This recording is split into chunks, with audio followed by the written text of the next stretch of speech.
tous les samedis à 16h20, le plus grand musée du monde. Un vendredi par mois à 22h50, l'enquête au centre. Bref, une chaîne à laquelle nous sommes fiers d'appartenir et d'être associés cet après-midi.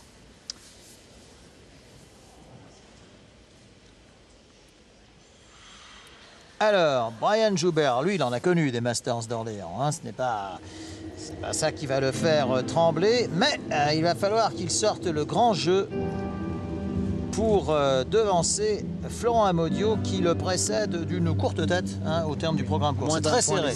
C'est très serré. C'est vraiment le meilleur d'aujourd'hui qui l'emportera.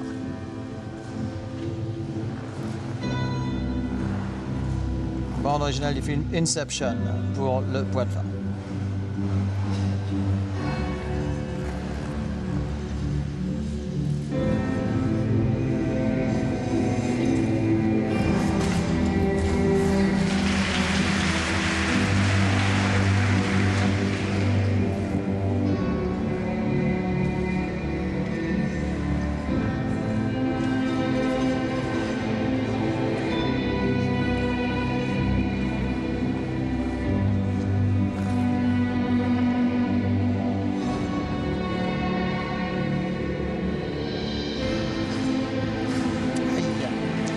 Posé sur le triple axel.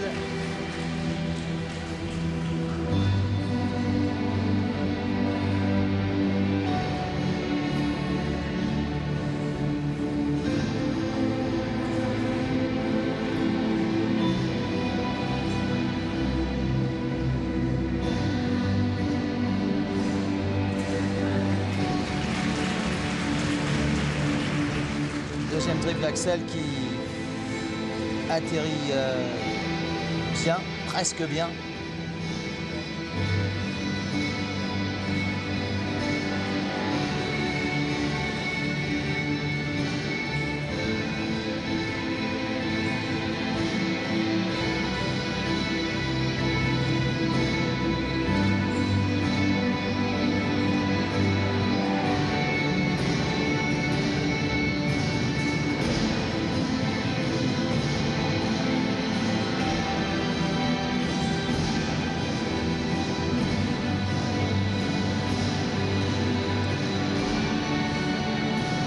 Je trouve, Frédéric, que cette musique lui va très très bien.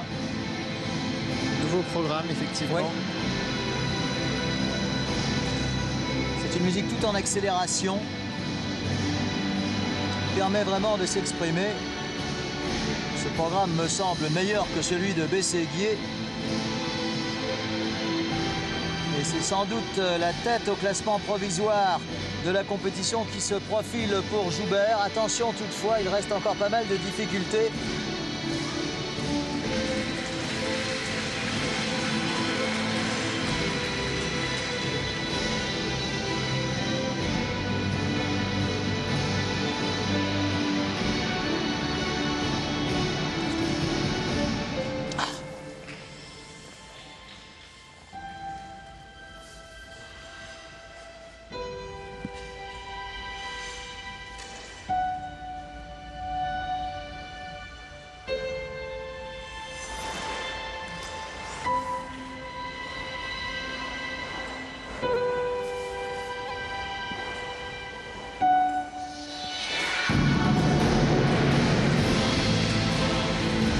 Il me semble qu'un triple Rittberger s'est transformé en double.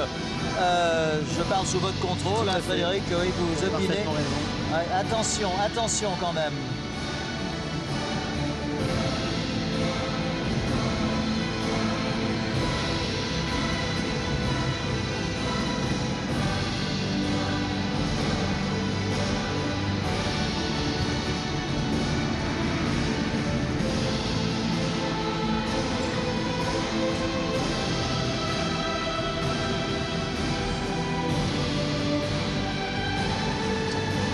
Un petit peu difficile à la réception.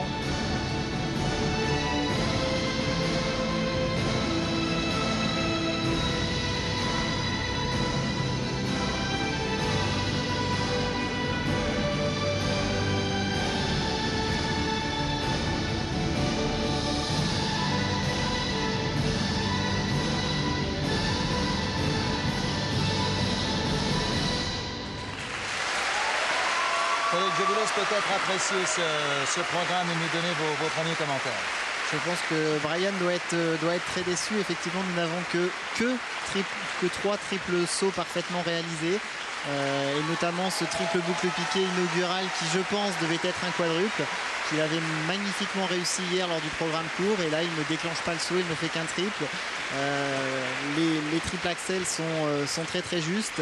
On est un petit peu déçu, un petit peu sur la retenue. Il n'y a pas de combinaison triple. Et effectivement, comme vous le disiez, un triple boucle qui se transforme en double, un triple flip qui se retourne. C'est un début de saison, mais je pense que Brian doit être un petit peu déçu de sa performance.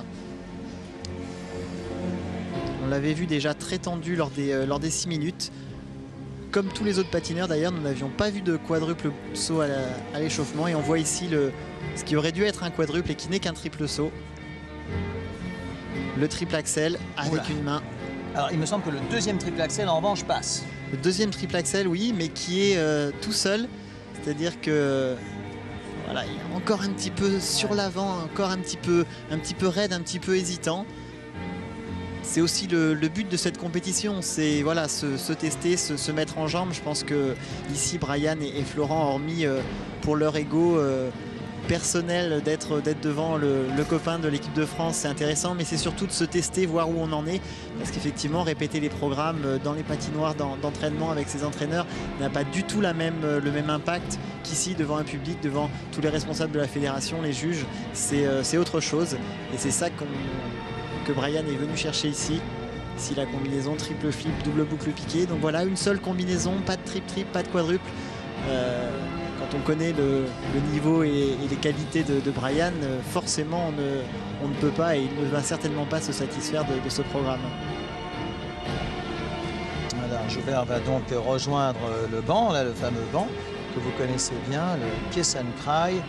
Bon, il est évident que le programme de Joubert laisse désormais une porte plus qu'ouverte à Florent Amodio pour remporter ce Masters. Encore faut-il qu'Amodio fasse un programme sans faute ou quasi sans faute. Amodio est tout à fait capable de mettre un quadruple saut, ce qui n'a pas été le cas de Joubert, alors qu'on retrouve ici, et c'est une certaine surprise, Annick Dumont aux côtés de Brian Joubert.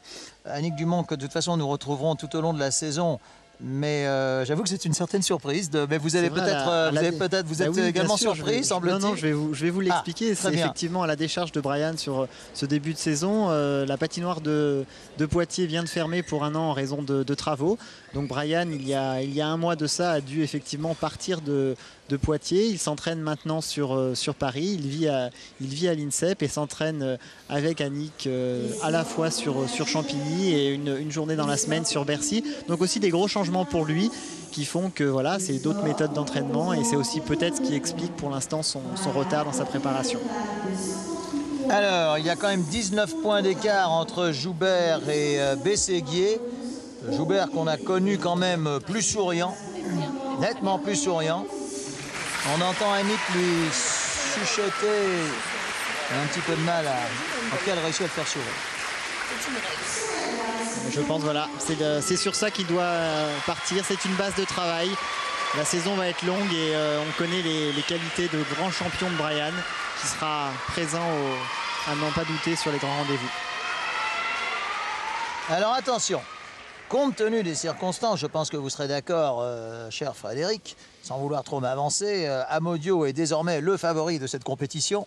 Je pense que s'il fait un programme correct, il devrait pouvoir s'imposer, parce que c'est vrai qu'il y a quand même de la marge là. Il a une pression nettement moins importante. Voilà, mais il faut quand même réussir. Il faut tenir les 4 minutes 30. Voilà. Ce qu'il faudrait surtout pour Florent, c'est réussir un quadruple saut qui lui vaudrait, je pense, quasiment la certitude de la victoire finale. Mais attention, en tout cas c'est bien, le suspense est là, donc nous en sommes très heureux. Broken Sorrow by Nothing But String pour accompagner Amodio, champion d'Europe l'année dernière, en 2011 sur la glace de Berne, et ça commence moyennement, mais enfin bon, la main est posée, mais il est resté à peu près debout.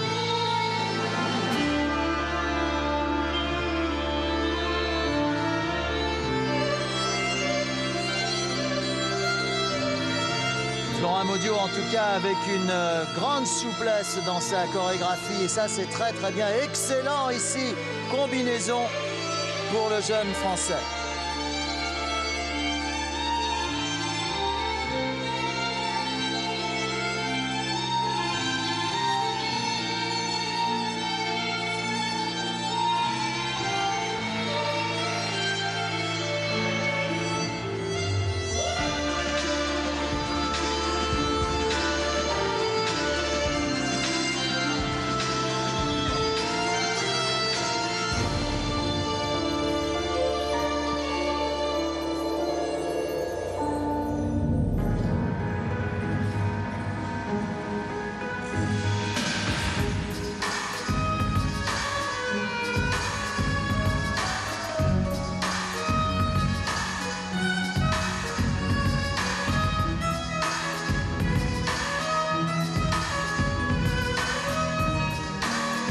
De bras est très intéressant. Je ne sais si c'est l'influence de Morozov, le sorcier de Moscou, mais il est évident que Florent a énormément progressé dans ce domaine purement chorégraphique. Il a travaillé quelque chose qui était naturel chez lui. Absolument. C'est un danseur né, ce garçon. Et en plus, ça va à toute vitesse.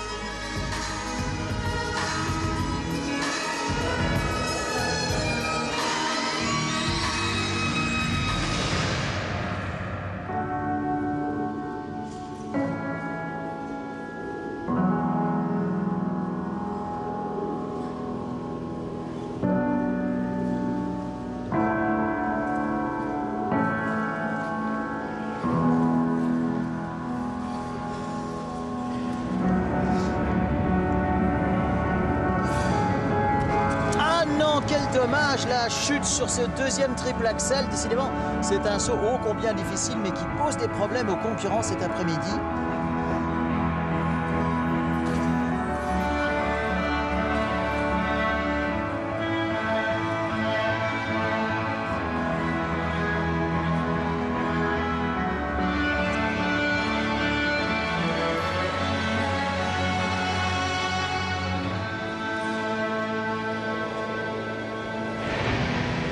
Axel sans problème.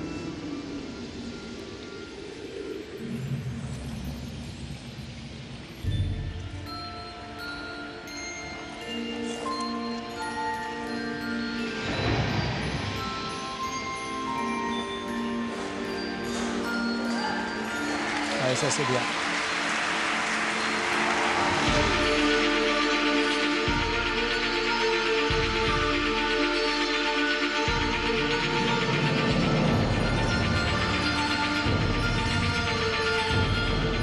Il reste environ 1 minute 30 dans cette chorégraphie et je pense que Florent Amodiot va s'imposer dans ce Masters d'Orléans devant Brian Joubert, même si Frédéric, cette chorégraphie est perfectible.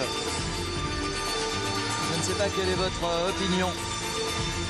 Ces programmes sont tellement exigeants techniquement que forcément ça nécessite du travail, de la répétition en situation de stress et d'enjeu.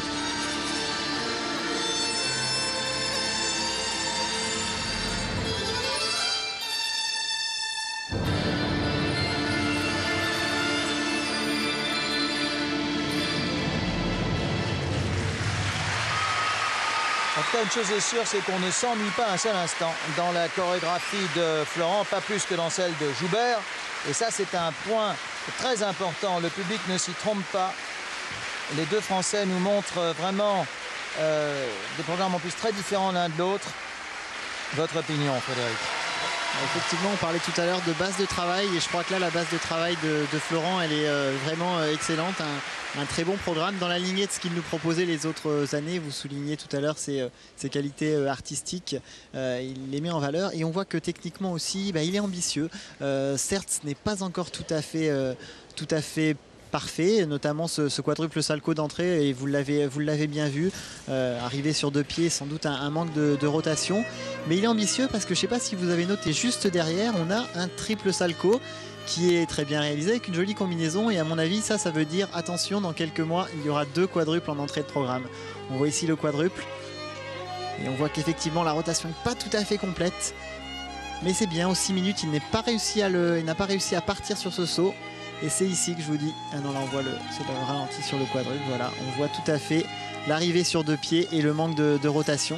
Donc je trouve un programme vraiment très ambitieux. Ici, dans quelques mois, ce sera, j'en suis sûr, un deuxième quadruple dans le programme. Un superbe triple axel. Le deuxième est malheureusement chuté. On voit ici le triple axel. Très bien réalisé.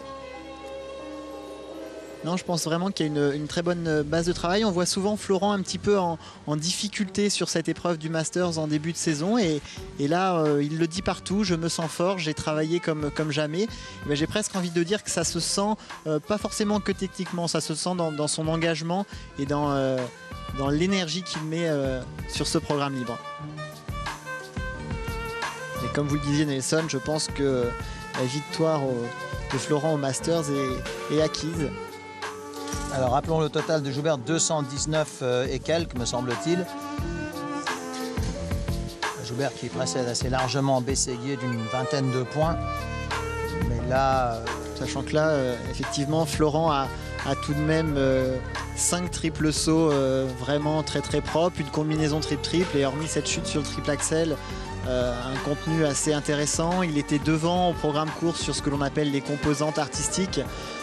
Donc je pense que sur ce programme là il sera également devant sur cette deuxième partie artistique. Donc la victoire lui semble promise. Et encore une fois, on a vraiment deux patineurs d'exception à la tête de cette équipe de France. Leur 4e et 5e place des championnats du monde l'année dernière ne sont pas un hasard. Il va falloir compter sur eux cette saison et nous l'espérons tous à Sochi l'année prochaine, en 2014.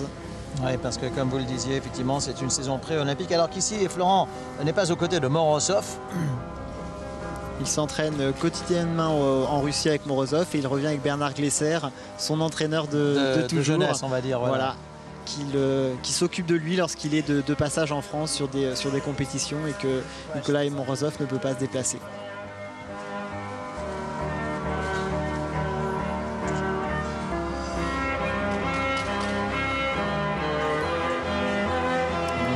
Son regard, je pense, la détermination et les objectifs qu'il s'est fixés pour cette saison. Ils sont par contre silencieux, ne parlent pas beaucoup tous les deux. Ils chuchotent. Ouais. Alors les juges se consultent encore un petit peu. Alors je pense, Frédéric, je partage votre avis. Je pense que la victoire finale d'Amodio ne fait guère de doute. Et là, les personnes que nous avons vues, les 2 premières, sont des spécialistes techniques qui peuvent revoir au ralenti peut-être ce quadruple salco pour voir effectivement est-ce que la rotation est parfaite, est-ce que on l'appelle under-rotated, c'est-à-dire qu'il y a juste un petit peu et on ne compte que 70% de la valeur, ou alors il y a vraiment plus d'un demi tour de rotation en moins et du coup là ça devient un triple saut. Mais je pense qu'il sera seulement under-rotated et que il faut être polytechnicien pour parfois comprendre. Non, c'est vrai que ce sont des méandres. 230 points. Oui, il est quand même assez largement en tête. Hein. Joubert, me semble-t-il, était aux environs de 219, si j'ai bonne mémoire. Surtout 8 points de plus sur l'aspect technique, seulement 2 points sur la partie artistique, mais au final, ça fait effectivement une belle différence. Et une victoire donc de Florent. Victoire donc de Florent Amodio que nous allons rejoindre. Il est juste à côté, le temps d'enlever ce casque et de rejoindre donc le vainqueur de ce Masters d'Orléans. Frédéric, je vous laisse non pas meubler, ça serait péjoratif, que je suis sûr que vous saurez commenter ces ralentis avec la dextérité qui vous caractérise le temps de rejoindre Florent. Effectivement, cette belle combinaison triple-triple dont nous parlions tout à l'heure. Et sans arrêt les ralentis sur le quadruple salco. Le classement final à plus de 10 points. La victoire de Florent Amodio devant Brian Joubert. Shafik Besseguier obtient sa 3e place et sans doute sa qualification pour le trophée Bompard, alors que Romain Ponsard est un petit peu déçu, je pense, de sa 4e place, loin des ambitions qu'il avait sur cette compétition. Et comme je vous le disais, 3 représentants chez les garçons au championnat d'Europe, 3 représentants au championnat du monde. Et maintenant, il me semble que Nelson est aux côtés de Florent. Oui, aux côtés de Florent Amodiot. Bonjour, cher Florent. Alors, effectivement, vous avez vu, j'imagine, alors que derrière nous passe la surfaceuse là, qui fait un petit peu de bruit. Vous avez peut-être vu la fin de la chorégraphie de Brian. Vous saviez que la porte était ouverte, mais il fallait quand même assurer l'essentiel. Oui, c'est vrai que mon coach m'avait rapidement fait un débrief, même si je n'aime pas savoir et je préfère rester dans ma bulle. Voilà, je ne suis pas là pour battre Brian, je suis là vraiment pour me préparer pour cette saison pré-olympique. C'est une énorme saison, je compte beaucoup sur cette saison. On s'est préparé énormément en Russie avec mon coach Nikolai. Donc je suis ravi de retrouver tout le public, je suis ravi de vous retrouver Nelson. Et puis voilà, j'espère que cette année va être plein de succès, plein de belles choses, puisque j'ai bossé pour. Et voilà, maintenant ça commence, cette belle saison, et on y est. Donc c'est cool, une victoire, c'est bien pour commencer. Justement, parce que c'est vrai que c'était la